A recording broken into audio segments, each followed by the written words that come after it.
በስመ አብ ወወልድ ወመንፈስ ቅዱስ አሐዱ አምላክ አሜን። ክቡር አባታችን ቄሰ ገበዝ አለባቸው ወንድማችን ዲያቆን አማረ፣ የተወደዳችሁ የልዑል እግዚአብሔር ቤተሰቦች፣ የደስታ መፍሰሻ የተባለች ምልዕተ ጸጋ ምልዕተ ክብር የሆነች የወላዲተ አምላክ የቅድስት ድንግል ማርያም የቃል ኪዳን ልጆች የቅዱሳን ወዳጆች ማይበራና ክርስቶስ ምእመናን ሰላም እግዚአብሔር ለሁላችን ይሁን። እንደምን አመሻችሁ። ምስጋና የባህሪው ምስጋና ገንዘቡ የሚሆን እግዚአብሔር አባታችን፣ እግዚአብሔር ፈጣሪያችን፣ እግዚአብሔር መጋቢያችን በቸርነትና በምህረቱ በታላቅ ይቅርታው በደህና ጠብቆ እስከዚህ ሰዓት ስላስመሸን ደግሞ በየሳምንቱ በደስታ ተገናኝተን ቃሉን እንደምንሰማባት ለዚች ዕለት ስላደረሰን በከበረው የወንጌል ገበታ ፊት ከቃሉ በረከት ሊያጠግበን ሁላችንን አምላካችን እግዚአብሔር ስለሰበሰበን ስሙ የተመሰገነ ይሁን። እግዚአብሔር ይመስገን። እግዚአብሔር በኢሳይያስ አንደበት በትንቢተ ኢሳይያስ ምዕራፍ 55 ቁጥር 7 ላይ ዝናብና በረዶ ከሰማይ እንደሚወርድ ምድርንም እንደሚያረካት ታበቅልና ታፈራ ዘንድ እንደሚያደርጋት ዘርን ለሚዘራ እንጀራንም ለሚበላ እንደሚሰጥ ከአፌ የሚወጣው ቃል እንዲሁ ይሆናል። የላኩትን ይፈጽማል፣ የምሻውንም ያደርጋል እንጂ በከንቱ ወደኔ አይመለስም የሚል ቃል እግዚአብሔር ተናግሯል። በደም ሰምታችሁታል። ዝናብና በረዶ ከሰማይ እንደሚወርድ ምድርንም እንደሚያረካት ታበቅልና ታፈራ ዘንድ እንደሚያደርጋት ዘርን ለሚዘራ እንጀራንም ለሚበላ እንደሚሰጥ ከአፌ የሚወጣው ቃል እንዲሁ ይሆናል። የላኩትን ይፈጽማል፣ የምሻውንም ያደርጋል እንጂ በከንቱ ወደኔ አይመለስም። የእግዚአብሔር ቃል ሕያውና የሚሰራ ነው። ዛሬ እግዚአብሔር ለልባችን አንዲት ነገር ይነግረናል። ቃሉን ስንሰማ የሚሰራ ነው ቃሉ፣ ሕያው ነው ቃሉ። ሁለትም ስለት ካለው ሰይፍም የበረታ ነው ቃሉ። አጥንትንና ጅማትን እስኪለይ ድረስ ምን የሚያደርግ የሚወጋ ነው እያላችሁ ቃሉን በሙሉ ፈቃድ በቅንነትና በማስተዋል እንድትሰሙ እኔም የምናገረውን አገልጋዩን ጌታ በረድኤት በጸጋ እንዲያግዘኝ እንዲደግፈኝ በፊታችሁ እንዲያቆመኝ እየጸለያችሁ እግዚአብሔር አስተማሪያችን እንዲያስተምረን ቅዱስ ፈቃዱ ይሁንልን። ያው ተከታታይ ትምህርታችንን እግዚአብሔር በረዳን መጠን በትጋት እያደረግን ያለነው ባለፈው ሳምንት የዮሐንስ ወንጌል ምዕራፍ 2 ከቁጥር 1 እስከ 11 ድረስ ያለውን ለማየት ሞክረናል። ይሄንን ክፍል አካተን አልጨረስንም፣ ግን የተወሰኑ ነጥቦችን በዚህ ክፍል ላይ ተወያይተናል፣ አንስተናል። ይሄ ክፍል መድኃኒታችን ኢየሱስ ክርስቶስ በመዋዕለ ስጋዌው ወይም በመዋዕለ ትምህርቱ ያደረገው የመጀመሪያው ተአምር ነው። በመዋዕለ ትምህርቱ የሚለው የበለጠ ይገልጠዋል። በመዋዕለ ስጋዌው ከልጅነቱ ጀምሮ ተአምራትን ያደርግ ስለነበረ በመዋዕለ ትምህርቱ ማለት ደግሞ ትምህርቱን የጀመረው በስንት አመቱ ነው? በ30 አመቱ ነው አይደለ? በዚያ ጊዜ ያደረገው ተአምር ነው። አንዳንድ አባቶች በሐሌዮ ያደረገው ተአምር ነው። ሐሌዮ ማለት ባሰበ በወደደ ጊዜ የተደረገ ተአምር ነው። ይሁን እንኳን ብሎ ሲናገር አልሰማንም። ምን ብሎ ነው ያለው? ጋኖቹን ውሃ ሙሏቸው ብቻ ነው ያለው። እና በቃ በወደደ እግዚአብሔር ባሰበ ጊዜ የሚደረጉ ታምራትና ታላላቅ ድንቅ ነገሮች አሉና እግዚአብሔር በወደደ ጌታ በወደደ ጊዜ ያደረገው ታምር ነው እና ይሄንን ክፍል ባየን ጊዜ ዋና ዋና ነገሮችን አንስተን ባለፈው የሰማነውን ወደ ነጥባችን እንድንመጣ ነውና ያው በቃና ገሊላ የተደረገ ወይም ደግሞ በገሊላ ቃና በመትባል አውራጃ የተደረገ ተአምር ነው።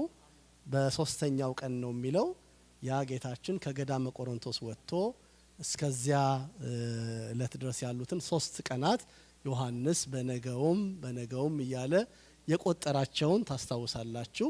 ሶስተኛው ቀን እለተ ሰሉስ ወደ ሰርግ ቤቱ የሄደበት ነው። የሰርግ ቤቱን ታሪክ ሲናገር በሶስተኛውም ቀን በገሊላ ቃና ሰርግ ነበረ።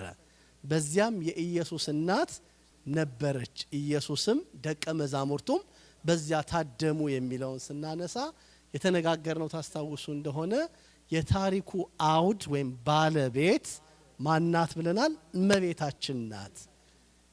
እንደ ምሳሌ ያነሳ ነው። ዛሬ እንዲህ አይነት ቦታ ሄጄ ነበረ እገሊት በዚያ ነበረች ካልን ማንሳት ምን ፈልገው በዚያ ቦታ ስለነበረችውና ስለተደረገው ነገር ነውና እመቤታችን በዚህ ክፍል ላይ ለወንጌላዊ ቅዱስ ዮሐንስ በተለየ ሁኔታ ትኩረት ሰጥቶ ስለእመቤታችን የተናገረበት ክፍል ነው ብለን አንስተናል። 4 ወንጌላውያን ይሄንን ከ4 ወንጌላውያን 3ቱ ይሄንን እንዳልመዘገቡት አውርተናል አይደለ? ሌሎችንም ጨምረን የዮሐንስ ወንጌል ምዕራፍ 4ን ምዕራፍ 5ን ምዕራፍ 6ን ምዕራፍ 7ን ምዕራፍ 8ን ምዕራፍ 9ን ምዕራፍ 10ን ምዕራፍ 11ን ስናይ አብዛኛው የዮሐንስ ወንጌል የመዘገበበት መንገድ ከነ ቅዱስ ማቴዎስ ከነ ቅዱስ ማርቆስና ከነ ቅዱስ ሉቃስ የተለየ ነው። ይሄንን ስል ትዝ እንዲላችሁ የሰማራይቱ ሴት ታሪክ በሌሎቹ ምን አላለም አልተጻፈም። ምዕራፍ 5 ላይ የመጻጉ ታሪክ በሌሎቹ አልተጻፈም። ምዕራፍ 6 ላይ ስጋዬን የበላ ደሜን የጠጣ የዘላለም ሕይወት አለው የሚለው ትምህርት ምን አለም አልተጻፈም። በፋሲካ በዓል መገኘቱን ምዕራፍ 7 ላይ ጠቅሷል። ምዕራፍ 8 ላይ የዓለም ብርሃን ነኝ የሚለውን ጠቅሷል። ምዕራፍ 9 ላይ ዘእውሩ ተወልደ ያ በሰሌው መጠመቂያ ታጥበና ተብሎ አይኑ ግንባር የሆነውን ሰው አይን እንደሰራለት ሌሎቹ አልጻፉም። ምዕራፍ 10 ላይ እውነተኛ የበጎች እረኛ እኔ ነኝ ያለውን ሌሎቹ አልጻፉም። ማን ጽፏል? ዮሐንስ ጽፏል። ምዕራፍ 11 ላይ ስንሄድ የአልዓዛርን ታሪክ ሌሎቹ አልጻፉም፣ ዮሐንስ ጽፏልና ዮሐንስ በተለየ ሁኔታ ጽፏል። በሚገርም መንገድ ግን ስለእመቤታችን አጉልቶ የጻፈ ማን ነው ብለናል? ዮሐንስ ነው። ለምንድነው ሲባል ዮሐንስ ጋር እመቤታችን 15 ዓመት አብራ ኖራለች። ለ15 ዓመት አብራ ኖራለች። ከጌታ ጋር አንድ ቀን ሰው ቢውል ብዙ ይማራል አይደለ? ዮሐንስ ብዙ ነገር ሰምቷል ከእመቤታችን፣ በጣም ብዙ ነገር ሰምቷል። አብሯት ነው እየዋለ የነበረው። ስለዚህ ብዙ ያውቅ ስለነበረ የመስቀል ስርም አደራ የተቀበላት ስለሆነች ስለእመቤታችን ዮሐንስ ለመጻፍ በጣም ብቁ ወይም ሰፊ ነገር ያውቅ ስለነበረ ዮሐንስ ጽፏል። በሶስተኛው ቀን በቃና ገሊላ ሰርግ ነበረ፣ የኢየሱስ እናት በዚያ ነበረች ሲል በጣም የሚገርመው ስለ ሰርገኞቹ ሰዎች አልተጻፈም። ሙሽራው ማን ነበር? አልተጻፈም። ሙሽሪቱ ማን ነበረች? አልተጻፈም። የሚገርማችሁ የዝነኞች ሰዎች ትዳር ቢሆን ኖሮ ምን ይል ነበረ? ይጻፍ ነበር አይደለ? የገሌና የእገሌ እኛ ብዙ አመት የአብርሃም የሳራ እንላለን አይደለ? የነኚህ ሰዎች ግን ምናቸው አልተጻፈም፣ ስማቸው አልተጻፈም። የመጽሐፉ ትልቁ ዓላማ የሰዎችን ዝነኝነት ወይም የባለ ታሪኮቹን የሙሽራና ሙሽራይቱን ጉዳይ ማውራት ሳይሆን እመቤታችን በዚያ ስፍራ ተገኝታ ተወደደው ልጇ ልመና ቀርባ ልጇ እንደሰማትና ተአምራቱ መደረጉን ለማሳየት ነው ብለን አውርተናል። ታስታውሱ እንደሆን ካነሳናቸው ነጥቦች በዚያ ሰርግ ላይ ለተገኙት ሙሽሮች በቤታቸው የተገኘው ጌታ ነው። በቤታቸው የተገኘችው እመቤታችን ናት። በሰርጋቸው የተገኙት ሐዋርያቱ ናቸው። በእናንተ ሰርግ ላይ አንድ በጣም ትልቅ እንግዳ ቢገኝ ሁሌ አይደል ብታወሩት? ይገርም ትዝ ይለኛል የኔ ሰርግ ለት ገሌ የሚባል ሰው ነበር አይደለ? የኔ እንደው አንዳንዴ መንፈሳዊ ሆናችሁ ገሌ የሚባሉ ጳጳስ ናቸው ሰርጌን ምን ያደረጉልኝ ይባረኩልኝ አይደለ? ነበሩ በሰርጌ ለት ብፁዕ አቡነ ገሌ ነው የምትሉት አይደለ? ደግሞ የዓለም ሰዎች ከሆነ በገሌ የሚባለው አርቲስት እኮ ነው የኔ ሰርግ ለት መጥቶ ምናምን ትላላችሁ። ጌታ በሰርጋቸው የተገኘ ሙሽሮች እንዴት እድለኞች ናቸው! እመቤታችን ወላዲተ አምላክ በሰርጋቸው የተገኘች ሙሽሮች እንዴት እድለኞች ናቸው! ሐዋርያቱ በሰርጋቸው ላይ የተገኙላቸው ሙሽሮች እንዴት እድለኞች ናቸው! እነዚህ ነጥቦች ባለፈው አይተናል። በስብከት መልክ ማቀርበው ወደ ኋላ ሄዳችሁ እንድታዩ ነው፣ ጊዜ አልወስድም፣ ስለተመዘገበና ስለተቀመጠ ማለት ነው። ሌላው ያነሳነው ነጥብ የሰርጋችን ኢቨንት በአንድ የዜና ማሰራጫ ቢዘገብ ምን ትላላችሁ? ድንገት ቢቢሲ ላይ ቢተላለፍ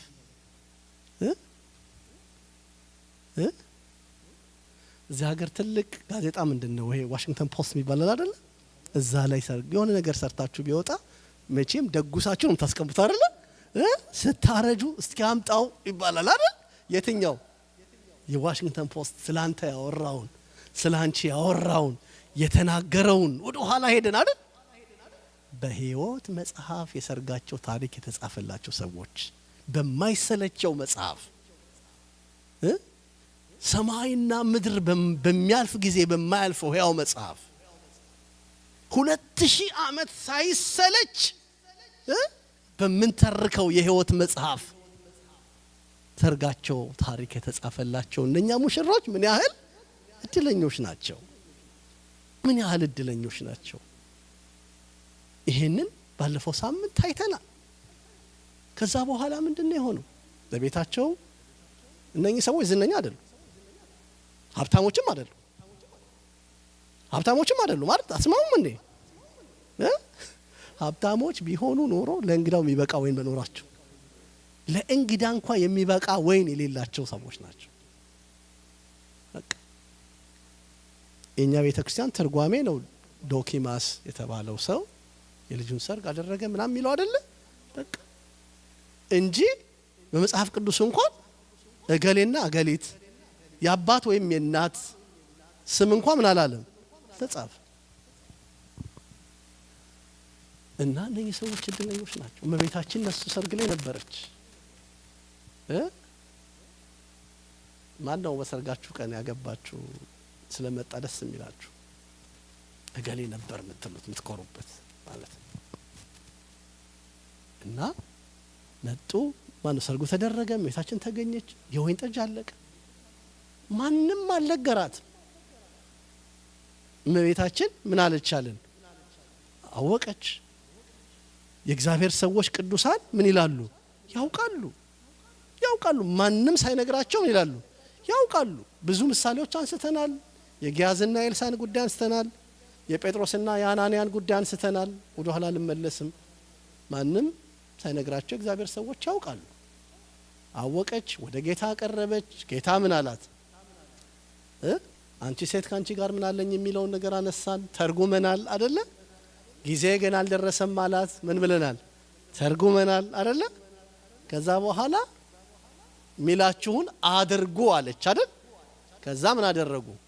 ጋኖቹን ሁሉ ምን አደረጓቸው? አነጿቸው። የማንጻት ስርዓት አደረጉ። ይሄንን በብዙ ትርጉም ልናየው እንችላለን። በነጹ ጋኖች ላይ የሞላውን ውሃ ወደ ወይን ጠጅ ነው ጌታ የቀየረው። በሚታጠቡ ኃጢአታቸውን በሚናዘዙ ሰዎች ላይ መንፈስ ቅዱስ ምን ይላል? ያድራል። ያ የብሉይ ኪዳኑ ምሳሌ ነው። ያ የወይን ጠጅ የብሉይ ኪዳኑ ወይን ፍጹም አይደለም አይደል? የአዲስ ኪዳኑን ነው ጌታ ያዘጋጀው። ኦሪት ፍጽምት አይደለችም። ኦሪት ምን አይደለችም? ፍጽምት አይደለችም። በኦሪት የነበሩ ሰዎችም ፍጹማን አልነበሩም። ለዚህ ነው ኢሳይያስ በትንቢቱ ምዕራፍ 64 ላይ በኃጢአታችን ብዛት ኃጢአታችን እንደ ነፋስ ሊወስደን ነው፣ ጽድቃችን መርገም እንደነካው ጨርቅ ነው። ጽድቅ አለን ግን ምን የነካው? አያችሁ? ጽድቅ አለን ግን ፍጹም ጽድቅ አይደለም። ኦሪት ፍጽምት አይደለችም ሲባል ጽድቁም ቅድስናው ምን አይደለም? ፍጹም አይደለም። ፍጹም ቢሆንማ ኦሪት ፍጽምት ብትሆንማ ጌታ መምጣት አያስፈልገውም ነበር። ስለዚህ የኦሪትን ምሳሌ ይሆናል። ከዛ አሳዳሪው አለ። ውሃ ከሞሉ በኋላ ጌታ ምን አለ? ለአሳዳሪው ስጡት አለ አይደል? ለማን ስጡት? አሳዳሪ። ታውቃላችሁ አይደል? በነገስታቱም ስርዓት አሁንም ቤታችሁ እንግዳ ሲመጣ አንዳንድ ጊዜ እንደውም ለአንዳንድ ሰው ልክ ላይ መስለው ይችላል። አንዳንድ እናቶች፣ የድሮ እናቶች፣ የድሮ አባቶች ቁርስ ያደርጉና ምን ያደርጋሉ? ይበሉና እባክህ ምን በል ብላ ይላሉ። አያችሁ? እነሱ ትንሽ ይቀምሱና አንስተው እባክህ ጠጣ ይላሉ። አሳዳሪዎች አንድ ሰርግ ሲዘጋጅ ምግቡን ቀምሰው ምን የሚያደርጉ ናቸው? የሚጋብዙ የሚያሳልፉ ናቸው። አሳዳሪ ይባላል። እና ወይኑን ቀመሰና አንከረጤሞ ነው የሚለው ቀምሶ አደነቀ። አንተ ሰው መልካሙን ወይን ከወዴት አዘገየኸው? ከወዴት አሳደርከው? ሰዎች አንዳንድ ሰዎች ጠንካራውን ወይን ያቀርቡና ሰው ከሰከረ በኋላ ምኑን ያቀርባሉ? መናኛውን ቅራሪውን ያቀርባሉ። አንተ ግን ቅራሪውን ቀድማ አቀርበህ አሁን ምኑን አቀረብክ? መልካሙን ወይን ጣፋጩን ወይን አቀረብከዋል። አያችሁ? የመጀመሪያው ከመጀመሪያው ወይን ይልቅ የኋለኛው ወይን ምን ይላል ማለት ነው? ይበልጣል ማለት ነው። የበፊተኛው ወይን ለራስ ህመም የሚሆን ነው ሲናገር ከሰከሩ በኋላ ያኛው የሚያሰክር ነው። ሁለተኛው ደግሞ ህይወት የሚሆን ነው አይደል እንዴ? የሚጣፍጥ ነው። እና ይሄ ወይን ፍጻሜው ለጌታችንም ምሳሌ ነው። ጊዜ ገና አልደረሰም አላት እመቤታችን አይደለ? ጌታችን በአራተኛው ፋሲካ ነው ምን የሚለው የሚሞተው የሚሰቀለው መከራ የሚቀበለው በስንተኛው ፋሲካ ነው? በአራተኛው ፋሲካ ነው። ከመዋዕለ ትምህርቱ እያልኩ ምላችሁን ቃል እንዳትረሱልኝ። መዋዕለ ትምህርቱ ማለት ከስንት አመቱ? ከ30 አመቱ ጀምሮ ያለውም ማለት ነው። ከዛ ጀምሮ 4 ፋሲካዎች ላይ በአራተኛው ፋሲካ ነው ምን ያለው ማለት ነው? መከራ የተቀበለው። ገና በመጀመሪያው ፋሲካ ምን እንዲሞት ጊዜው አልነበረም። ጊዜ ገና ነው። እውነተኛውን ወይን ከጎኔ የሚፈሰውን ደሜን የምሰጥበት ጊዜ ገና አልደረሰም እያለ ይላት እንደነበረ ባለፈው ክፍል ላይ በነጥብ አይተናል። ሁላችሁንም እንድታዳምጡት በአክብሮት አሳስባችኋለሁ። ወደ አዲሱ ሐሳብ እንድንመጣ ስለምፈልግ ነው። ሰው ሁሉ አስቀድሞ መልካሙን ወይን ጠጅ ያቀርባል፣ ከሰከሩም በኋላ መናኛውን። አንተስ መልካሙን ወይን ጠጅ አቆይተሃል አለው። ኢየሱስም ይህንን ምልክቶች መጀመሪያ በገሊላ ቃና አደረገ፣ ክብሩንም ገለጠ፣ ደቀ መዛሙርቱም በእርሱ አመኑ ይላል። ይሄ የመጀመሪያው ተአምር ነው። በመዋዕለ ትምህርቱ ያደረገው የመጀመሪያው ተአምር ነው ብለን እስከ ቁጥር 11 ድረስ ያለውን ባለፈው ያነበብነው ነው ማለት ነው። ዛሬ ደግሞ ከቁጥር 12 ጀምሮ እስከ 13 በአጭሩ አንዷን ቁጥር ከዛ ከቁጥር 13 እስከ ፍጻሜ እናያለን። ፓራግራፉን እንደምታዩት ራሱን ችሎ ስለተቀመጠ ማለት ነው።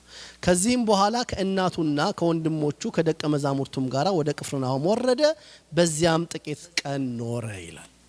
ከእናቱ ጋርና ከማን? ከወንድሞቹ ጋር። ይሄ እዚህ ክፍል ላይ ከእናቱና ከወንድሞቹ ጋር የሚለው የዮሴፍን ልጆች ነው ወንድሞቹ ብሎ የሚጠራቸው። ጌታችን በዮሴፍ ቤት ነው ምን ያለው የኖረው ያደገው። ዮሴፍ ደግሞ ሁላችሁም እንደምታውቁት አረጋዊ፣ ሚስቱ ምን ያለችበት የሞተችበት ሰው ነው። ልጆች ነበሩት እነ ዮሳ፣ እነ ያዕቆብ፣ እነ ይሁዳ፣ እነ ዮሳ እያለ ስማቸው ይጠራል አይደለ? እና እነኚህ ወንድሞቹ ናቸው። አንዳንድ በእውነት ልቡናቸውን ያሳወሩ የማይገባ ነገር ስለ ዮሴፍና ስለ እመቤታችን ይናገራሉ። እግዚአብሔር አይናቸውን ያብራላቸው። ይሄ መሰናክል፣ ይሄ ስህተት፣ ይሄ ክህደት በአይሁድ ዘመን የነበረ ነው። አዲስ እንዳይመስላችሁ፣ በአይሁድ ዘመን የነበረ ነው። የማቴዎስ ወንጌል ምዕራፍ 13 ቁጥር 55 ላይ ስታነቡ አይሁድም ኢየሱስን ባዩት ጊዜ እንዲህ አሉት የሚል ቃል ታገኛላችሁ። የማቴዎስ ወንጌል ምዕራፍ 13 ቁጥር 55 ላይ ከዚህ በኋላ መቼም መጽሐፍ ቅዱስ ሳይዝ የሚመጣ ሰው ስንፍና ነው።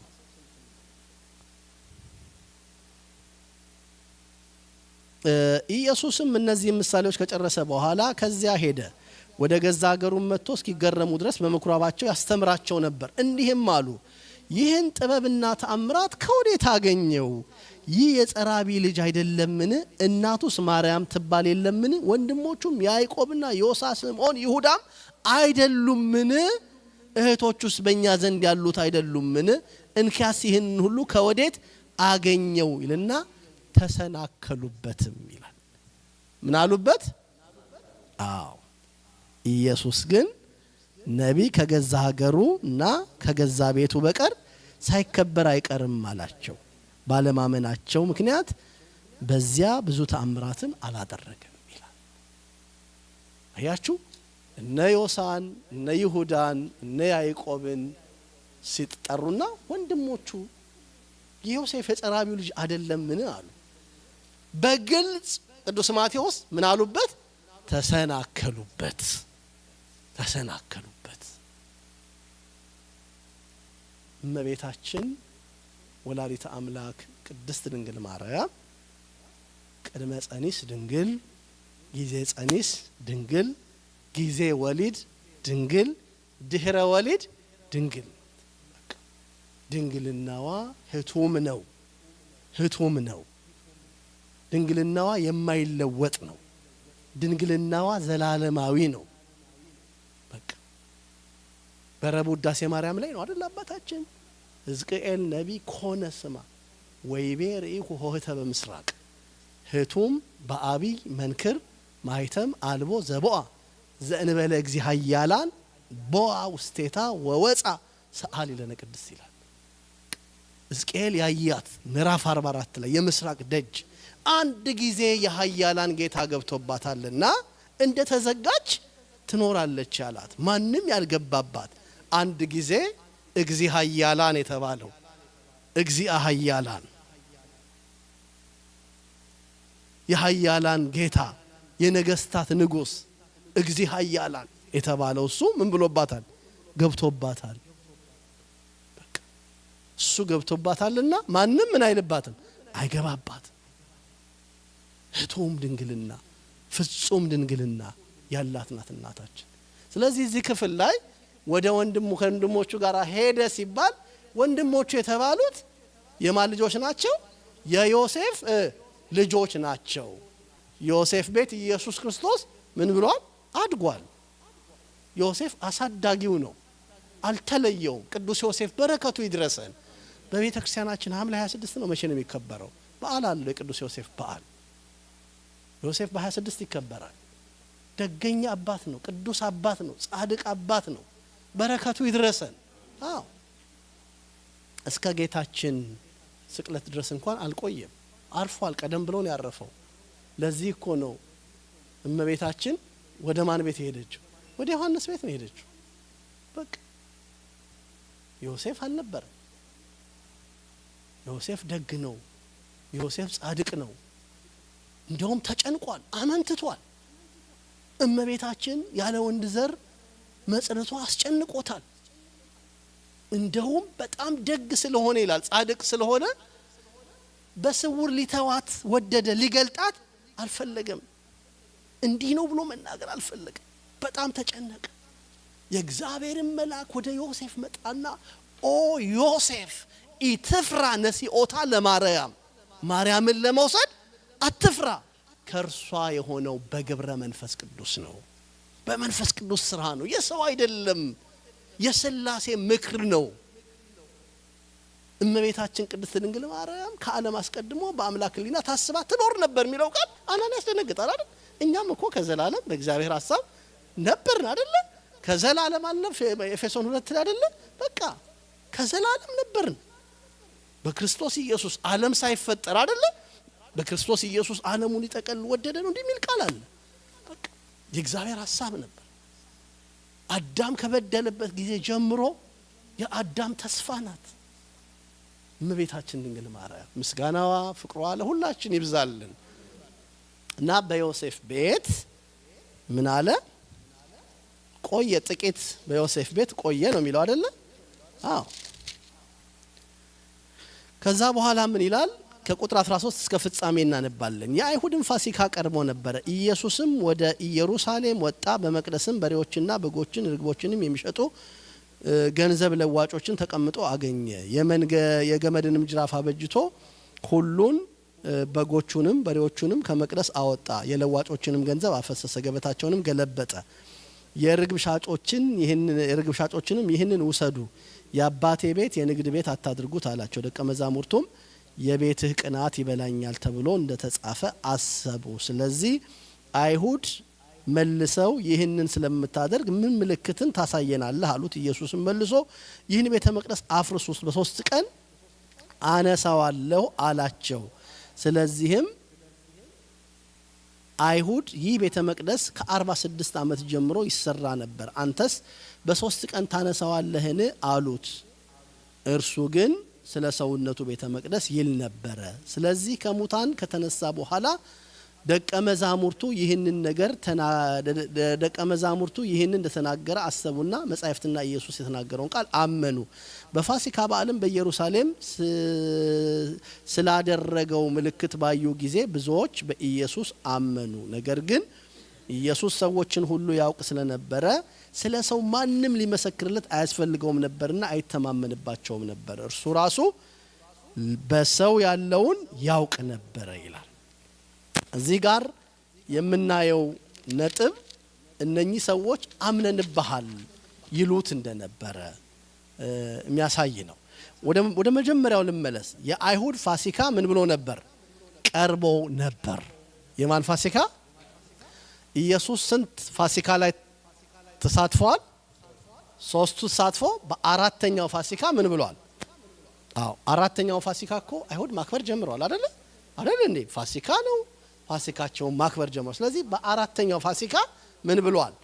መከራን ተቀብሏል እነኚህን አራቱን ፋሲካዎች እስቲ ቶሎ እናስታውሳቸው አንደኛው ይሄው የዮሐንስ ወንጌል ምዕራፍ 2 ቁጥር 13 ላይ ያለው ሁለተኛው የዮሐንስ ወንጌል ምዕራፍ 6 ቁጥር 4 ላይ ያለው ሶስተኛው የዮሐንስ ወንጌል ምዕራፍ 7 ቁጥር 2 ላይ ያለው አራተኛው የዮሐንስ ወንጌል ምዕራፍ 11 ቁጥር 55 ወይም ደግሞ ምዕራፍ 12 ላይ ያለው ቃል እነኚህን ስታነባቸው ፋሲካን እንዴት እንዳከበረ ታያላችሁ ፋሲካ ማለት ብዙ ጊዜ ሰምታችኋል ፓሳ ማለት ነው ወይም ደግሞ ፓስ ኦቨር ማለት ነው ማለፍ መሻገር ማለት ነው በእኛ ቤተክርስቲያን ትምህርት ፋሲካ ምን ተብሎ ይጠራል በግዕዙ ማይዶት ተብሎ ይጠራል አይደወ ብሎ ተሻገረ ማይዶት ምን ማለት ነው መሻገር እስራኤል ዘጸአት 12 ላይ በአመቱ የመጀመሪያ ወር በ14ኛው ቀን የፋሲካውን በጋርደው በጉን አርዳው ወራርደው በእሳት አቃጥለው የተጠበሰውን በልተው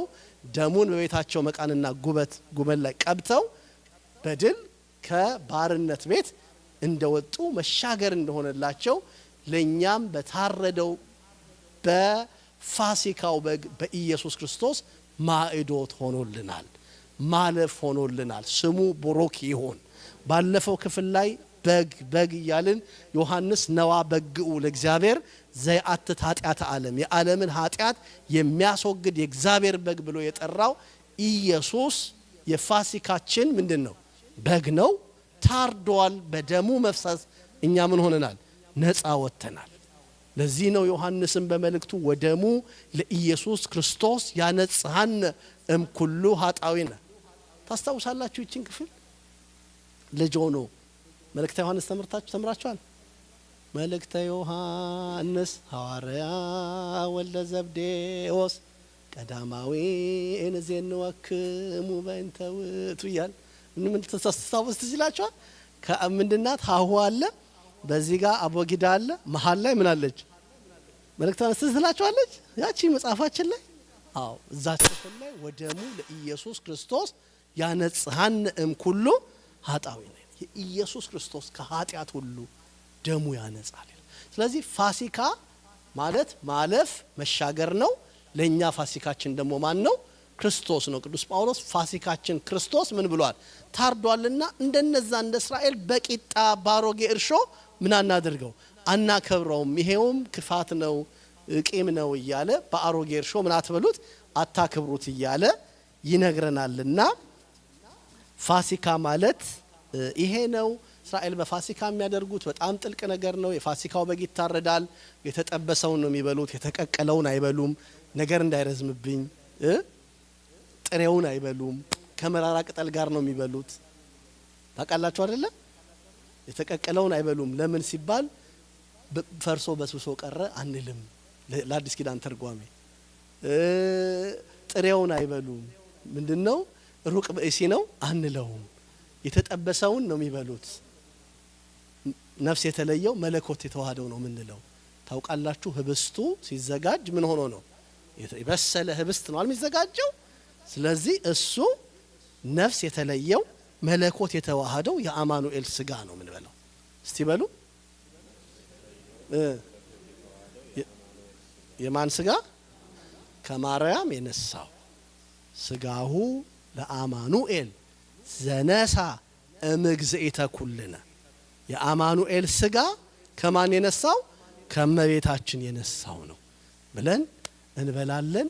ያንን ወገባቸውን ታጥቀው ጫማቸውን አድርገው በትራቸውን ይዘው በጥንቃቄ ነው የሚበሉት። በዝግጅት ምን ሊሉ ነው? ከግብጽ ሊወጡ ነው። እኛም ከምድራዊ ህይወት ወደ ሰማያዊ ህይወት የምናልፍበት ከኃጢአት ወደ ጽድቅ የምንሻገርበት ስለሆነ ንስሐ ገብተን ተጠንቅቀን ስጋውን እንበላለን። ቢቀር ከፋሲካው በግ እንዳያስቀሩ ነግሯቸዋል። ቢቀር ምን አድርጉት ብሏቸዋል? በእሳት አቃጥሉት። ቁርባንም በየእለቱ በተቀደሰ ቁጥር ምንድነው ማለት ነው? የእለት መስዋዕት ነው። የምን መስዋዕት? የእለት ነው የሚዘጋጀው። ይሄ እንደ ቲፕ ነው የምትወስዱት ማለት ነው። ከትምህርቱ ጋራ ጨምራችሁ እንድታውቁት ፋሲካን ለማስታወስ ያህል ነው ማለት ነው። ታዲያ ኢየሱስ ክርስቶስ ወደ ፋሲካ በዓል ሲወጣ በኢየሩሳሌም በመቅደስ ገንዘብ ለዋጮችን አገኛቸው ይላል። ገንዘብ ለዋጮቹ እነማን ነበሩ ሲባል የአይሁድ ካህናት ነበሩ ገንዘቡ የሚለውጡት። በመቅደሱ ደጅ ሆነው ገንዘቡን የሚለውጡት እነሱ ነበሩ። እንደ ብላክ ማርኬት አድርገውታል። ለምንድነው? ለእግዚአብሔር የሚቀርበውን መስዋዕትም ሆነ ብርም ሲያመጡ ከሩቅ ይዘው ስለሚመጡ ለእግዚአብሔር የሚቀርበው የተመረጠ ነው። ለምሳሌ ቀይ ወርቅ ይዘው ከመጡ ቀዩን ወርቅ በነጭ ወርቅ እንቁን ቀይርላችኋል፣ ይሄን ለማድረግ ይሄንን ቻርጅ እናረጋችኋለን ይሏቸው ነበር። የከሳ ይዘው ሲመጡ በሬ ብዙ ነርተው በጣም ያሳዝነው ብዙ መንገድ እየነዱ ነው በሬው የሚያመጡት እና በሬውን ሲያመጡት በዚያ ያለው ካህኑ እዛ እንትኑ ላይ የሚቀመጠው እቴ እግዚአብሔር እንዴት ብትንቀው ነው እንዴት የከሳ በሬ ታመጣለህ ይሏቸው። ድንግጥ ሲሉ የካህናት አለቃ አባቴ እኔ ብዙ መንገድ ነድቼው ሳመጣ ነው እንጂ ስገዛው ምን ያለ ነበረ? የወፈረ የሰባ ነበር ይላል። አይ እንግዲያውስ በአንድ በሬ ሁለት ትከፍላለህ። ሁለት የከሳ በሬ አምጣና አንድ ምን እናደርጋለን? የሰባውን ሰጥህና የሰባውን ነው ታስገባው ይሉ ነበር። እና ይሄ ፍጹም ጌታን ምን አላለው? አላስደሰተውም። ትክክል አይደለም። የአባቴ ቤት ነው፣ የጸሎት ቤት ነው። እናንተ የንግድ ስፍራ አታድርጉት። መሰረታዊውን ነገር ነው አታድርጉት፣ አትርሱት። ቤተ እግዚአብሔር መሰረታዊ ነገር ከተረሳ ችግር ነው። ዋናው ነገር ከተረሳ ገብታችኋል አይደለ? ዋናው ነገር አዎ ቤተክርስቲያን ውስጥ ቤተክርስቲያናችንን ለመደገፍ የተለያዩ ነገሮች እናደርግ ይሆናል። ግን እንደው ትልቁ ነገር ተረስቶ ሳምቡሳ መሸጥ ከሆነ አገልግሎት ችግር ነው አይደል? በቃ አንዳንድ ጊዜ ቤተክርስቲያን ውስጥ ሳምቡሳ እየሸጡ ማያስቀድሱ ሰዎች አሉ። ሻይ ያፈሉ ማያስቀድሱ ሰዎች አሉ። አዎ ኦፍ ኮርስ ያስፈልጋል፣ ሻዩም ያስፈልጋል፣ ሳምቡሳው ሊያስፈልግ ይችላል ወዘተርፈ። ግን ምኑ ሳይረሳ፣ ዋናው ነገር ሳይረሳ እነኚህ ሰዎች አምልኮውን አቋርጠው ስብሐተ እግዚአብሔር ቆሞ ምን ውስጥ ነበሩ የተጠመዱት? ንግድ ውስጥ። አምጣ እንካ ነበር ሲባባሉ የነበሩት። ጌታ አየና ትክክል አይደለም አላቸው። ገበታቸው ምን አደረገ? ገለበጠ። ወፎች ነበሩ፣ ምክንያቱም ጓለ ርግብ ያቀርቡ ነበር፣ የርግብ ጫጩቶች ያቀርቡ ነበር። ሰዎች ወደ ለስግደት የሚመጡ ለአምልኮ የሚመጡ አቅም የሌላቸው በሬ የሚችሉ በሬ እመቤታችን ደሃ ስለነበረች የጓለ ርግብ ነው ይዛይደች። በመጽሐፍ እንደተባለ ዮሐንስ ጫጩት አይደለም የሚለው ሉቃስ ላይ ትዝ ይላችኋል 2 ላይ በመጽሐፍ እንደተባለ ለድሆች ምንድነው? ጓለ ርግብ ነው። የርግብ ጫጩቶች ነበር ያቀረበችው። በሬ የሚችለው በሬ ያቀርብ ነበር። እና ትርምስምስ ብሎ ሲያይ ገለበጠው። የአባቴ ቤት የጸሎት ቤት ትባላለች አለ። እንደው እንደ ህይወት መልእክት እንዲሆነን ከወሰድን እኛን የእግዚአብሔር ቤቶች ነን። እናንተ የእግዚአብሔር ቤቶች ናችሁ አይደል የሚለው አንደኛ ቆሮንቶስ 6 ላይ። አዎ የእግዚአብሔር መቅደሶች ናችሁ፣ የእግዚአብሔር ማደሪያዎች ናችሁ። ማንም የእግዚአብሔር ቤት የሆነውን ሰውነቱን በኃጢአት ቢያፈርስ እርሱን እግዚአብሔር ያፈርሰዋል፣ በኃጢአት ቢያረክስ እግዚአብሔር እርሱን ያረክሰዋል እያለ የእግዚአብሔር ቤት እንደሆነ ህይወታችን የእግዚአብሔር ቤት እንደሆነ መቅደሱ ሰውነታችን እግዚአብሔር ይነግረናል። ስለዚህ መቅደሱን እንድናከብረው እግዚአብሔር ይርዳን። ይሄን መቅደስ እንድናከብረው ይሄንንም መቅደስ ሰማችሁኝ? ይሄንንም መቅደስ ምን እንድንለው? እንድናከብረው። ይሄንንም ማህበር ምን እንድንለው? እንድናከብረው። ሶስተኛው መቅደስ የትኛው ነው? ማህበሩ ነው። ማህበሩ ውስጥ ስጋዊነት ከበዛ የእግዚአብሔር መቅደስ ምን እያለ ነው ማለት ነው? እየተረበሸ ነው፣ እየታመመ ነው። ንግድ በስቶበታል፣ ስጋዊነት በስቶበታል፣ ተገቢ ያልሆነ ነገር በስቶበታል። አላማውን ስቷል። ዋናውን ጉዳይ ምን ብሏል? ስቷል፣ ዘንግቷል ማለት ነው። ስለዚህ ገበታቸውን ገለበጠ።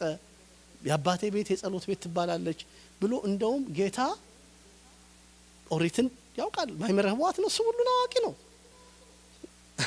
ሳይማር ሁሉን ያውቃል አይደል እንዴ? አምላክ አይደል እንዴ ባህሪው? ጥቅስ ነገራቸው ወደ ኋላ ምን የሚል ጥቅስ? ምንድነው ያለው? እስመ ቅናተ ቤትከ በልዐኒ ትዕይርቶሙ ለእለ ይትዕየሩከ ወድቀ ላይሌ። በቃ ምንድነው የአባቴ ቤት እስመ ቅናተ ቤትከ በልዐኒ የቤት ቅናት በላኝ። ትዕይርቶሙ ለእለ ይትዕየሩከ ወድቀ ላይሌ። ስድባቸው ባንተ ላይ የሚሳደቡት ስድብ በእኔ ላይ ወደቀብኝ። ስለዚህ አለቅሳለሁ። ወቀጻይክዋ በጾም ለነፍሴ ነፍሴን ደግሞ ከዚህ የተነሳ በጾም ምን አደረኳት? ቀጣዋት፣ አስመረርኳት። በቃ የእግዚአብሔር ቤት ይሄን ያለው የዳዊት ትንቢት ምን አላላቸው? ተፈጸመ። ጌታ የሚነግራቸው ብዙ ጊዜ ሲነግራቸው እነሱ ትዝ እንዲላቸው ይሄን የሚለው የአባታቸው የዳዊት ትንቢት ምን አለ? ተፈጸመ እያለ ነው የሚነግራቸው። ስለዚህ የርግብ ሻጮችን ይሄንን ውሰዱ፣ የአባቴ ቤት የንግድ ቤት አታድርጓት፣ ደቀ መዛሙርቱም የቤት ቅናት በላኝ ተብሎ እንደ ተጻፈ አሰቡ። ትዝ አላቸው። ማን ነበር አብሮት? ደቀ መዛሙርቱ ነበሩ። ያዩ ነበረ፣ ይከታተሉ ነበረ፣ አሰቡ። ስለዚህም አይሁድ መልሰው ይሄንን ስለምታደርግ ምን ምልክት ታሳየናለህ አሉት። በምን ስልጣን እንደምታደርግ። ደሞም አንድ ቃል ብሏቸው ነበር። የአባቴ ቤት የማን? የጸሎት ቤት። የማን ቤት አላቸው? የአባቴ ቤት አላቸው። አሁን ጌታ የአባቴ ቤት ሲላቸው እነሱ ከሚሉት የተለየ ነው። ሁሉ ጊዜ እንደምነግራቸው እዚህ ቤተክርስቲያን ወንጌል ባስተማር ቁጥር በተለይ ዮሐንስ ወንጌል ሳነሳ ማነሳው ነው ጥባል። እግዚአብሔር አባታችን ነው። እግዚአብሔር አባቴ ነው። እግዚአብሔር አባቴ ነው አይደለም? ምን አንድ ላይ እግዚአብሔር ምናችን ነው? አባታችን ነው። አይሁድ እግዚአብሔር አባቴ ነው ሲሉ ወይም እኔና እናንተም ብንሆን እግዚአብሔር አባታችን ነው ስንል ጌታ ኢየሱስ እግዚአብሔር አባቴ ነው ከሚለው የተለየ ነው። እኛ የጸጋ ልጆች ነን። ለእግዚአብሔር የምን ልጆች ነን? የጸጋ ልጆች ነን። በጥምቀት የማን ልጆች ተባል? የእግዚአብሔር ልጆች ተባልን። ጌታ ግን የባህሪ ልጁ ነው። ተቀዳሚ ተከታይ የሌለው ልጁ ነው። ከዘላለም ልጁ ነው። በማይመረመር ልደት ከአብ የተወለደ ነው። ወለድኩከ እምከርስ እምቅድመ ኮከበ ጽባ ነው እኮ የሚለው። ጨረቃም ከዋክብትም ምንም ሳይፈጠሩ አስቀድሜ ምን አረኩ? ወለድኩ። ምን አይነት ልደት? ማይመረመር አትሉኝም? ምን አይነት ልደት? ማይመረመር ልደት። በቃ ለሁለተኛው ልደት መታወቂያ እኮ የሆነው የትኛው? መጀመሪያው ልደት። በቃ ስለዚህ ይሄ አንተ የእግዚአብሔር ልጅ እንደሆንክ ስልጣንም እንደተሰጠህ ይሄንንም ነገር እንድታደርግ ማን ስልጣን እንደሰጠህ ንገረን፣ ምን ምልክት ታሳየናለህ አሉት። አባቴ ሲላቸው አንተ የእግዚአብሔር ልጅ እንደሆንክ አሳየን። ገብቷችኋል አይደል? አንተ የእግዚአብሔር ልጅ እንደሆንክ እግዚአብሔር አባቴ ነው እንደምትል ምልክት ምን አበለን?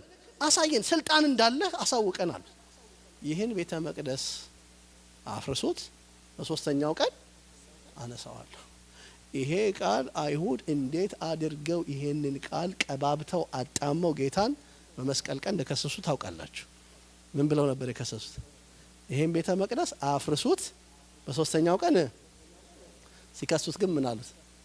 ይሄን ቤተ መቅደስ አፍርሼ አያችሁ፣ ምን ብዬ አያችሁ፣ የሶሎሞንን መቅደስ አባቶቻችን የደከሙበትን መቅደስ ሊያፈርስ ይመጣ። አያችሁ፣ ከቤተ ክህነቱም ከቤተ መንግስቱም ነው ኢየሱስ የተከሰሰ።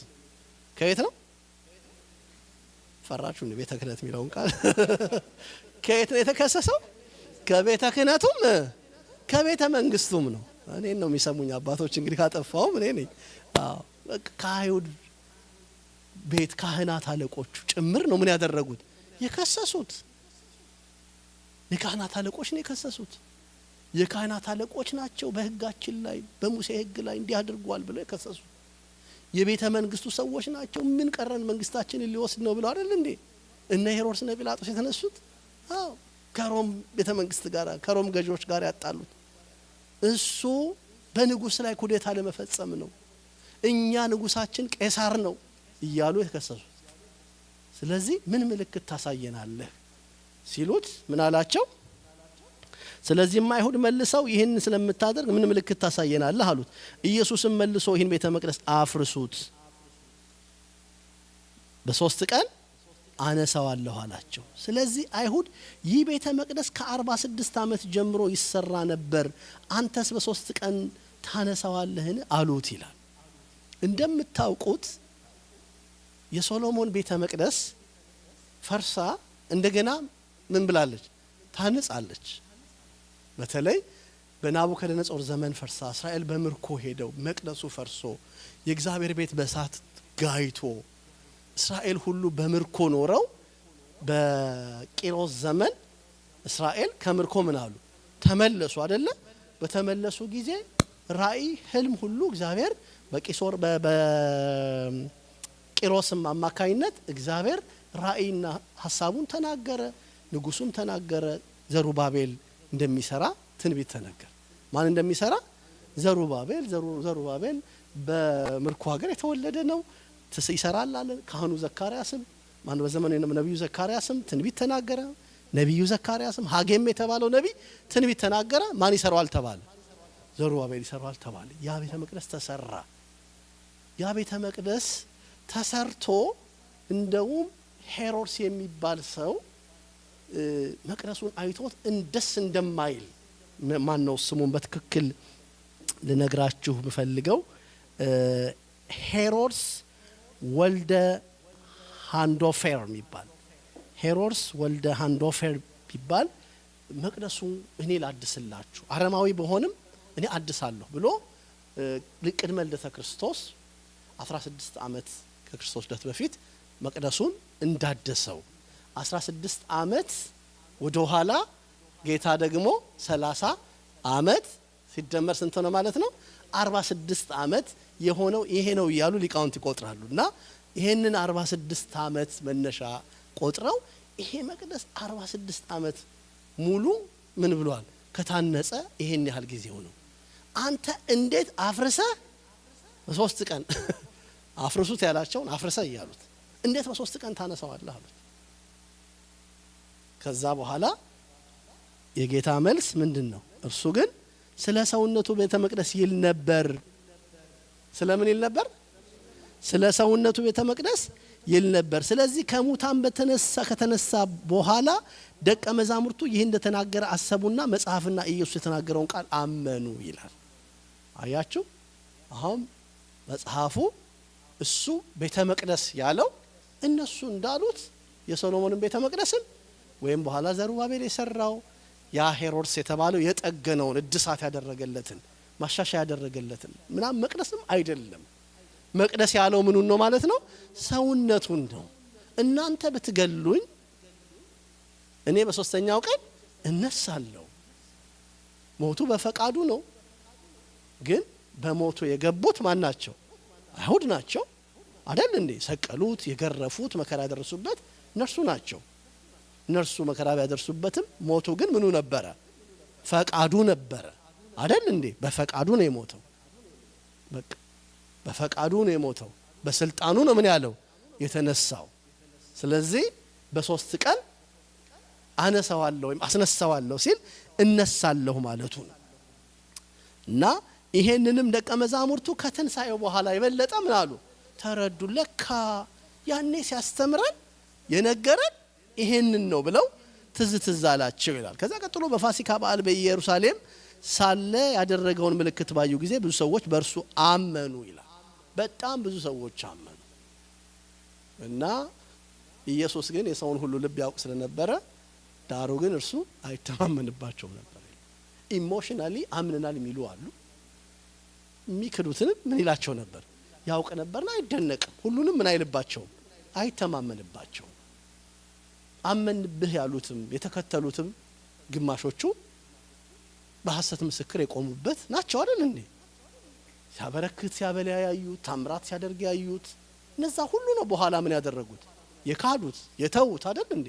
አምነንብሃል ያሉት፣ አይነ ስውር ሲያበራ ያዩት፣ ጎባጣ ሲያቀና ያዩት፣ ሽባ ሲተረትር ያዩት፣ ሙት ሲያስነሳ ያዩት ሁሉ የሉም። ብዙ ሰዎች የቀራኔው ሰው አይደሉም፣ የዮርዳኖስ ሰዎች ናቸው። ማን ነው? የጥብርያዶስ ሰዎች ናቸው። ያው ጥብርያዶስ የገሊላ ባህር ማለት ነው። እዛ አካባቢ የበሉ የተአምራት ሰዎች አሉ፣ የቀራኔው ሰዎችም አይሆኑ። ወዳጆቼ ዳዊት ምንድን ያለው? ኩሉ ጻድቅ በጊዜ ርተዋል። በመልካም ቀን ሁሉ ወዳጅ ነው። አንድ መጽሐፍ ላይ ያነበብኩት ነገር ልንገራችሁ። ስልጣን፣ ዝናና ገንዘብ ይኑርህ፣ ብዙ ስልኮች ወደ አንተ ይደወላሉ። ሰማችሁኝ? ስልጣን፣ ዝናና ገንዘብ ይኑርህ፣ ብዙ ስልኮች ወደ አንተ ይደወላሉ። በመልካም ቀንማ ሁሉ ወዳጅ ነው አይደል እንዴ? እንዴ ቲቪ ላይ አይቼ እኮ ነው የሚለው። ደውሎ አይደል ይመራት ስለዚህ ቲቪ ላይ አይቼ እኮ ይላል እኮ እንደው እንትን ላይ ዋሽንግተን ፖስት ላይ ወጣ አይቼ ስምህን እንትን ላይ ተለጥፎ አይቼ። አዎ የሞላለትን ሰው ሁሉም ምን ይለዋል? ይወደዋል። እግዚአብሔር የመስቀል ወዳጅ ይስጠን፣ የመከራ ቀን ወዳጅ ይስጠን፣ የችግር ቀን ወዳጅ ይስጠን። ሰው ሁሉ ዞር ሲል እንደ ዮሐንስ ቆሞ የምናየው በመስቀላችን። ወዳጆቼ በሰርግ ቀን የከበበን ሰው አይደለም እናስታውሰው እኮ። እስር ቤት ገብታችሁ እንዲህ በመስኮት አንድ ቀን ያያችሁትን ሰው ሁሉ ያፍረሱት ምሳ ይዞ መጥቶ ማለት ነው። ትረሱታላችሁ ያን ሰው በቃ አትረሱት። መስቀላችሁ ያ ነው አይደለም? አልጋ ላይ ተኝታችሁ መጥቶ ደስ ያድርጎ አይዞህ እግዚአብሔር ይማርህ ያላችሁን ሰው ምን አትሉትም? አትረሱትም። አው ለዚህ ነው ምን ያሁን አመንብህ ያሉት ውሃ ወደ ወይን ጠጅ ሲለወጥ ምን ያሉት? አመንብህ ያሉትን ምን አይልባቸውም ነበር? አይተማመንባቸውም ነበር። በቃ አይተማመንባቸውም ነበር ይላል። የዮሐንስ ወንጌል ምዕራፍ 2 እዚህ ላይ ነው የሚያልቀው። 25 ቁጥሮች ነው ያሉት። ቀጥሎ ያለው የዮሐንስ ወንጌል ምዕራፍ 3 ነው። ይሄን ክፍል በበጎ ያስፈጸመን አምላካችን እግዚአብሔር ስሙ የተመሰገነ ይሁን። በዚህ ክፍል ላይ ብዙ ቁም ነገሮች የነገረን የቤተክርስቲያን አምላክ ስሙ የተመሰገነ ይሁን። የዮሐንስ ወንጌል ምዕራፍ 3 ስንት ሰዓት ይላል? እሺ። ከፈሪሳውያንም ወገን የአይሁድ አለቃ የሆነ ኒቆዲሞስ የሚባል አንድ ሰው ነበረ። እርሱም በሌሊት ወደ ኢየሱስ መጥቶ መምህር ሆይ እግዚአብሔር ከእርሱ ጋር ከሆነ በቀር አንተ የምታደርጋቸውን እነዚህ ምልክቶች ሊያደርግ የሚችል የለምና መምህር ሆነ ከእግዚአብሔር ዘንድ እንደመጣህ እናውቃለን አለው። ኢየሱስም መልሶ እውነት እውነት እልሃለሁ ሰው ዳግመኛ ካልተወለደ በቀር የእግዚአብሔር መንግስት ሊያይ አይችልም አለው። ኒቆዲሞስም ሰው ከሸመገለ በኋላ እንዴት ሊወለድ ይችላል? ሁለተኛም ወደ እናቱ ማኅፀን ገብቶ ይወለድ ዘንድ ይችላልን? አለው። ኢየሱስም መለሰ እንዲህ ሲል እውነት እውነት እልሃለሁ ሰው ከውሃና ከመንፈስ ካልተወለደ በቀር ወደ እግዚአብሔር መንግስት ሊገባ አይችልም። ከስጋ የተወለደ ስጋ ነው፣ ከመንፈስም የተወለደ መንፈስ ነው። ዳግመኛ ልትወለዱ ያስፈልጋችኋል ስላልኩ አታድንቅ። ነፋስ ወደ ወደደው ይነፍሳል፣ ድምጹንም ትሰማለህ፣ ነገር ግን ከወዴት እንደመጣና ወዴትም እንዲሄድ አታውቅም። ከመንፈስም የተወለደ ሁሉ እንዲህ ነው። ኒቆዲሞስም መልሶ ሰው እንዴት ሊሆን ይችላል? ይህ እንዴት ሊሆን ይችላል አለው። ኢየሱስም መልሶ እንዲህ አለው አንተ የእስራኤል መምህር ስትሆን ይህን አታውቅምን? እውነት እውነት እልሃለሁ የምናውቀውን እናገራለን፣ ያየነውንም እንመሰክራለን፣ ምስክርነታችንም አትቀበሉትም። ስለ ምድራዊ ነገር በነገርኳችሁ ጊዜ ካላመናችሁ ስለ ሰማያዊ ነገር በነገራችሁ እንዴት ታምናላችሁ? ከሰማይ ከወረደው በቀር ወደ ሰማይ የወጣ ማንም የለም፣ እርሱም በሰማይ የሚኖረው የሰው ልጅ ነው የሚለው ድረስ እናያለን። ዛሬ ይህን ሁሉ ማየት አንችልም። ቀጥሎ የምናየው ክፍል ግን የዮሐንስ ወንጌል ምዕራፍ 3ን ከቁጥር 1 ጀምሮ እስከ 13 ያለውን ነው። ከፈሪሳውያን ወገን የሆነ የአይሁድ አለቃ ኒቆዲሞስ የሚባል አንድ ሰው ነበረ ነው የሚለው። ይህ ሰው ከፈሪሳውያን ወገን የሆነ የአይሁድ አለቃ ምሁረ ኦሪት ነው። ኒቆዲሞስ ምሁረ ኦሪት ነው። በአይሁድ ሸንጎ ላይ ተቀምጠው በአይሁድ ሕጎች ከሚበይኑ ከዛ ከፓርላሜንቱ አባላት መካከል አንዱ ነው። አብሮ ምንም ያደርግ ፍርድ የሚሰጥ አብሮ እንደ አንድ ምሁረ ኦሪት ወይም ደግሞ የአይሁድ ሸንጎ አባል ድምጽ የሚያሰማ ሰው ነው። እሱም ዮሐንስ ወንጌል ምዕራፍ 7 ላይ ስንመጣ እናየዋለን።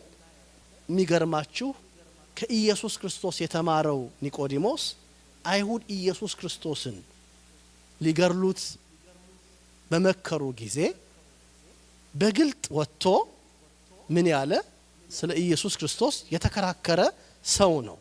ስለዚህ የአይሁድ ሸንጎ ጉባኤ አባል እንደሆነ የምናይበት ክፍል ይሄ ነው። የዮሐንስ ወንጌል ምዕራፍ 7ን ቁጥር 45 ላይ እንድታዩት ፈልጋለሁ። ኒቆዲሞስ የአይሁድ ምንድነው ብያችኋለሁ? ምሁር ነው፣ ምሁረ ኦሪት ነው። የሸንጎም ምንድነው? የሸንጎ ምንድነው? አባል ነው። ቁጥር 45 ምን ይላል? ለቆና ማራውታል ተነባለ። እሺ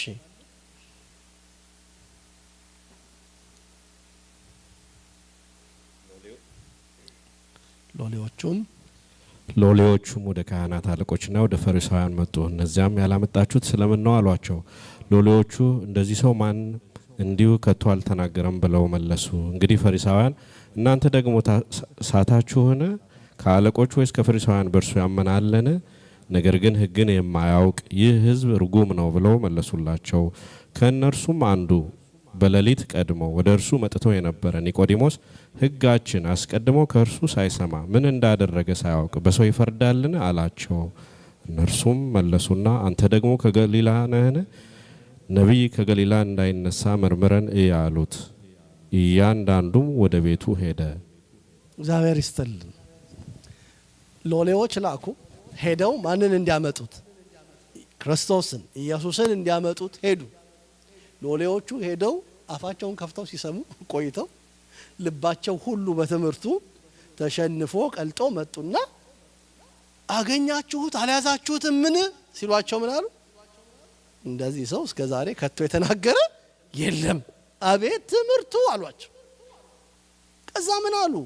በእውነት ከናንተ ከካህናት አለቆች ወይም ከሸንጎ አባላት ከነኚህ መካከል የሳት አለን?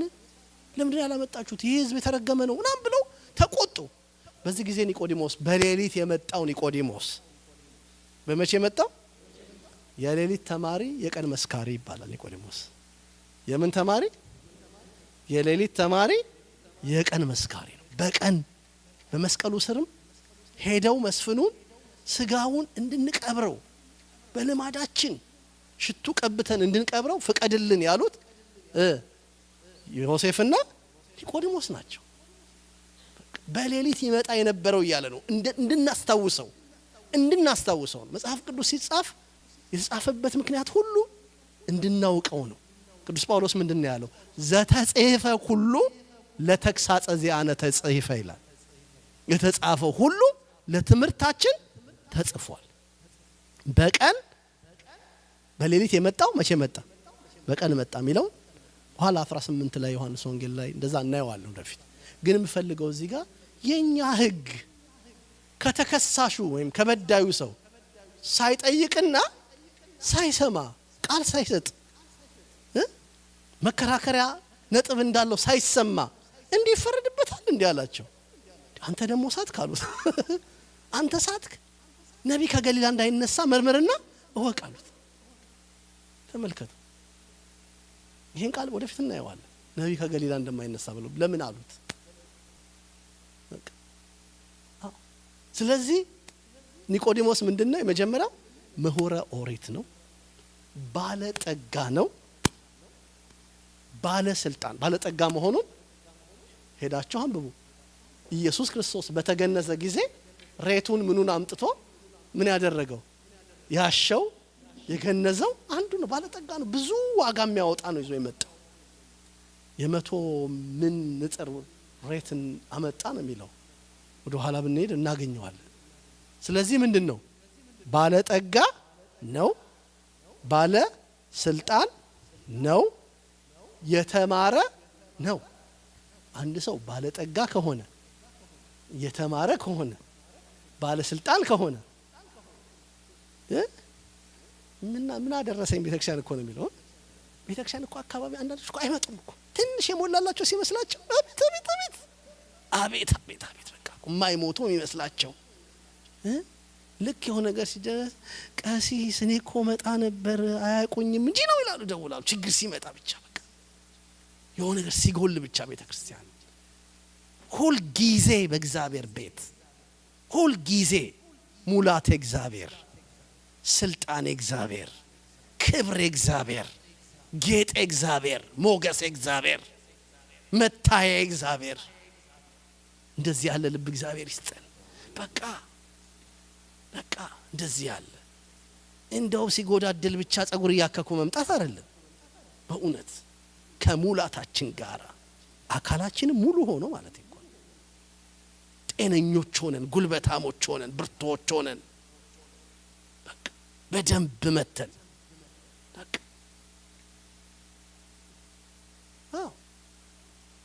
እንደው ምናልባት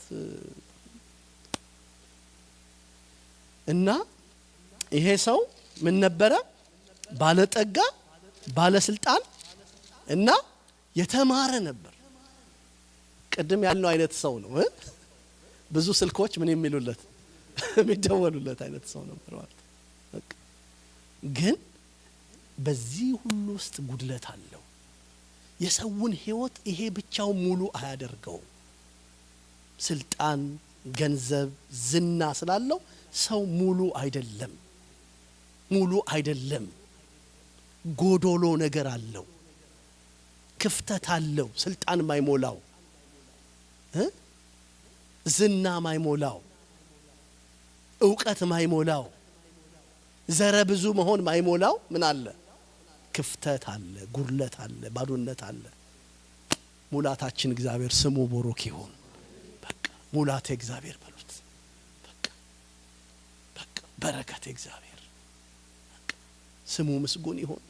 አዎ በቃ ስለዚህ ነው ትዝ ይለኛል አንድ የኢትዮጵያ ማስታወቂያ ቴሌቪዥን ማስታወቂያ ድሮ ትዝ የሚለኝ አንድ ሰው ፍራሽ ላይ እየተንከባለለች አንድ ሴት አለች በጣም ታዋቂት አርቲስት እየተንከባለለች ካንጋሮ ምቾት ነው ምናምን ምትል ትዝ ትላችኋለች ካንጋሮ ምቾት ነው ትላለች እውነቴን ልንገራችሁ የልብ ሰላም ከሌላችሁ ካንጋሮ ላይ ስትንደባለሉ ብታድሩ እንቅልፍ ሳይዞርባችሁ ባይኖር ሌሊቱ ይነጋል አዎ ሌሊቱ ይነጋል እረፍታችን እግዚአብሔር ነው ዳዊት ምንድነው ያለው በሰላም እተኛለሁ አንቀላፋለሁም አንተ ብቻህን በእምነት አሳድረኸኛል አሳዳሪ እግዚአብሔር በሉ እስቲ አሳዳሪ እግዚአብሔር በሉ ስሙ ምስጉን ይሁን በቃ አሳዳሪያችን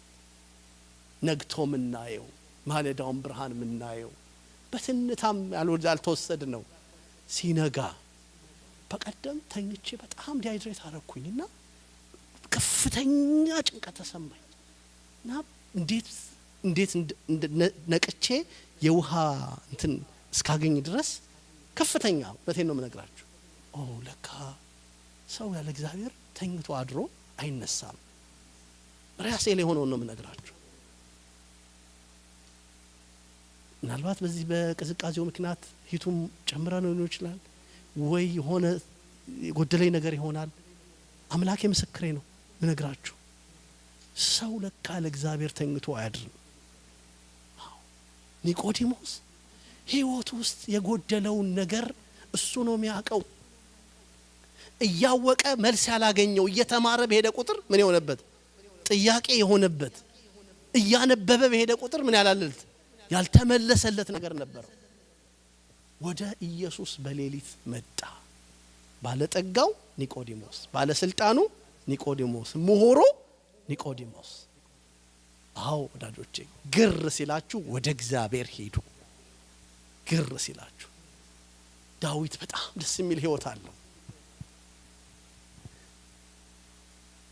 ዳዊት መዝሙር 41 ላይ ከመ ያፈቅር ኃያል ሀበ አንቀተማያት ከማሁ ታፈቅር ነፍሴ ሀበ አምላኬ ሕያው ይላል ዋላ ወደ ውሃ ምንጭ እንደምትናፍቅ አቤቱ ነፍሴ ወዳንተ ትናፍቃል እንደዋላ እንደምን እንደዋላ ነፍሴ አንተን ትናፍቃለች መዝሙር 62 ላይ ደገመና አምላኬ ገይ ሳቤከ ጸማት ነፍሴ ለካል አምላኬ ሆይ ወዳንተ እገሰግሳለሁ ነፍሴ አንተን ተጠማች አዎ በጥማችን ሁሉ እርካታ እግዚአብሔር ነው አዎ በሌሊት የምን ሰዓት ነው የብቸኝነት ሰዓት ነው ሌሊታችሁ ብቸኝነታችሁ ነው ሌሊታችን ምናችን ነው ሰው ሁሉ ሲተወን ሌሊት ይሆናል እንግዲህ ሌሊት ይሆናል ብቻችን በሌሊታችሁ ወደ እግዚአብሔር ሌሊት የህመማችን ጊዜ ነው ሌሊት የማጣታችን ጊዜ ነው ሌሊት ደስ የማይለው ጊዜያችን አንድ ቀን እንደ ሁለት መልክ አለው 12 ሰዓት ብርሃን ነው 12 ሰዓት ደግሞ ጨለማ ነው ብርሃን የስኬታችን ዘመን ነው የማትረፋችን የማግኘታችን የመያዛችን ጊዜ ነው ሌሊት ደግሞ የህመማችን ጊዜ ነው የጉርለታችን ጊዜ ነው በሌሊት ወደ ማን ነው አው ዳዊት ይገርማችኋል እኮ ሌሊት ተዛዋ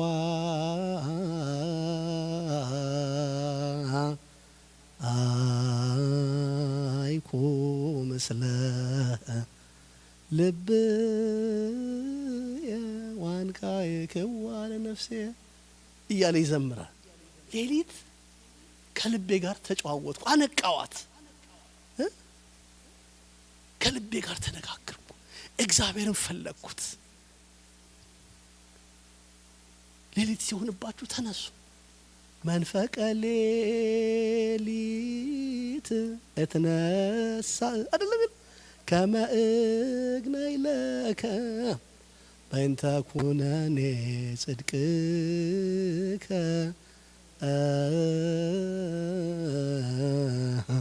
ወእገኒ ለስምከ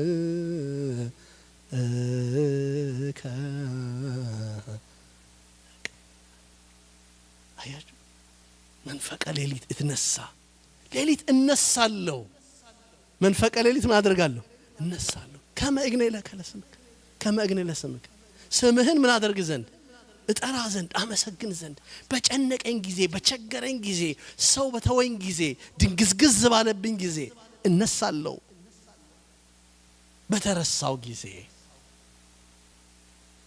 ትረሳላችሁ እኮ ትረሳላችሁ በቃ ሰው አንዳንዴ የሚረሳን ጊዜ አለ የሚረሳን አይደውልም እንዴ ምናምን የምትሉበት ቀን ዛሬ አንድ ሰው እንኳን አይደውልም ዓለም እንዲህ ነው ዓለም እንዲህ ናት ዞር ሲል ዞር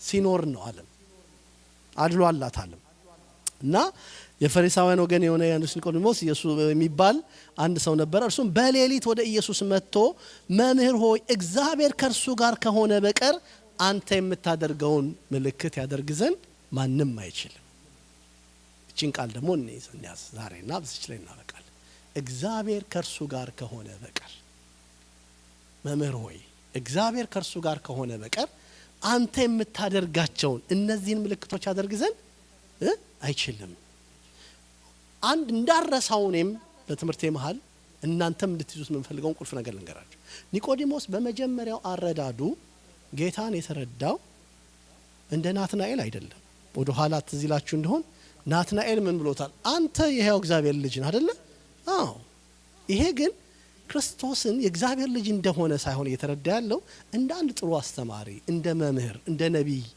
ወይም እንደ አንድ አስተማሪ ነው እየተረዳ ያለው በኋላ ነው የኒቆዲሞስ መረዳት ምን እያለ የመጣው የተለወጠ የመጣው ይሄን ነጥብ እንድትይዙ ይፈልጋሉ ግን ዋናው እዚህ ክፍል ላይ እግዚአብሔር ከርሱ ጋር ከሆነ በቀር አንተ የምታደርጋቸው እነዚህን ታምራት ያደርግ ማንም አይችልም ኒቆዲሞስ አንድ ነገር ያውቃል ማለት ነው እግዚአብሔር ከርሱ ጋር የሆነለት ሰው ታላቅ ነው አሜን አትሉ ብርቱ ነው እግዚአብሔር ከማጋ የሆነ ከርሱ ጋር የሆነ ብቻ እግዚአብሔር ካንተ ጋር ይሁን ትችላለህ ብቻ እግዚአብሔር ካንቺ ጋር ይሁን ምን ትያለሽ ትችላለሽ እግዚአብሔር ከርሱ ጋር የሆነለት ሰው ምን ይላል ይችላል አንብቧል ኒቆዲሞስ ምሁረ ኦሪት ነው እግዚአብሔር ከርሱ ጋር የሆነለት ሙሴ ባህር ከፍሎ ወገኖቹን ሲያሻግር አይቷል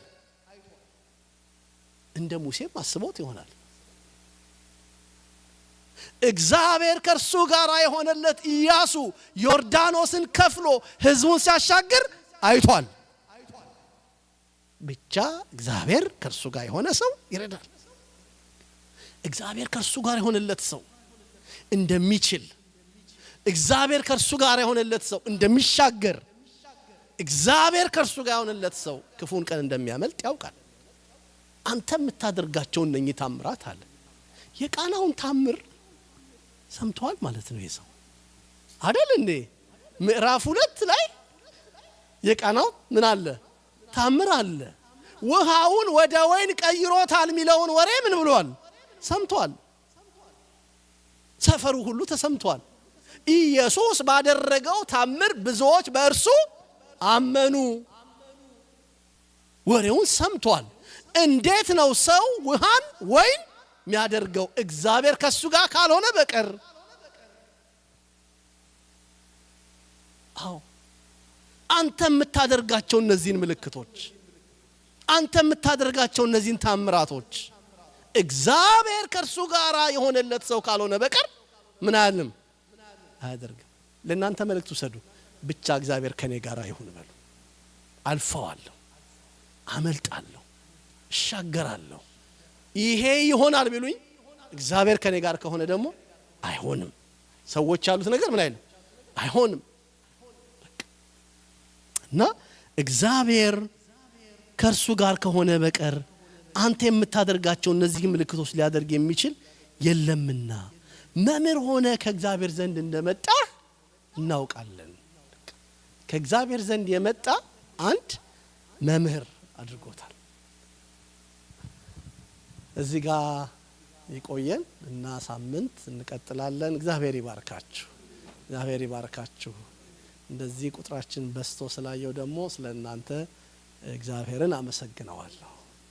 እንደው አይን እንዳልሆንባችሁ ደግሞ እንዳትጠፉ ማለቴ ነው። ሳምንት ደግሞ እግዚአብሔር እንዲያስተምረን፣ እንዲመክረን፣ እንዲያጽናናን ቅዱስ ፈቃዱ ይሁንልን። እግዚአብሔር ይባርካችሁ። የእግዚአብሔር ቸርነት አይለያችሁ። የድንግል ማርያም ጸሎት፣ ቃል ኪዳን፣ አማላጅነት አይለያችሁ፣ ይጠብቃችሁ፣ ከክፉ እግዚአብሔር ይሰውራችሁ። እንግዲህ ከዚህ በኋላ ዲያቆን አማረ መልእክት ያስተላልፋል። ከዛ አባታችን ጸሎት ያደርጋሉ። መዝሙር ለመዘመር ጊዜ ያለ እንደሆነ ይቻላል፣ ግን የመሸ እንደሆን ወደ ጸሎቱ እንሄዳለን ማለት ነው።